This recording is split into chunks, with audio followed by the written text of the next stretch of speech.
Welcome to Kenton's videos. Enjoy the video. Install the NET7 SDK and confirm the version with .NET version now. Create a new console project using .NET New Console My App in a terminal. Open the generated folder in Visual Studio or VS Code to inspect files.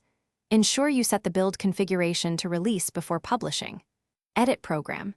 CS or add code files to implement your application logic. Restore new Get packages with .NET Restore if needed before building and publishing.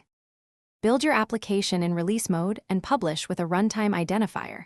Run .NET Publish C release rwinx64 self-contained true to create an exe. Add /p, publish single file equals true to bundle your app into a single executable file. Use /p, publish trimmed equals true to trim unused assemblies and reduce final size.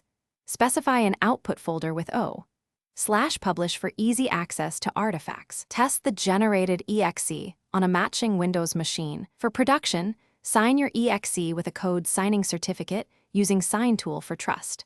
Verify trimmed builds thoroughly to avoid runtime failures from reflection or native libraries.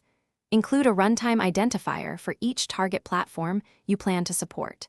Consider Publish ready to run for faster startup at the cost of larger binaries.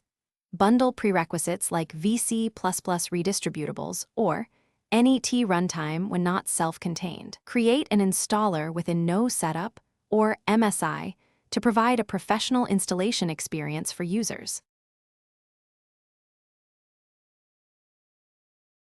Thanks for watching. Consider subscribing if we helped you.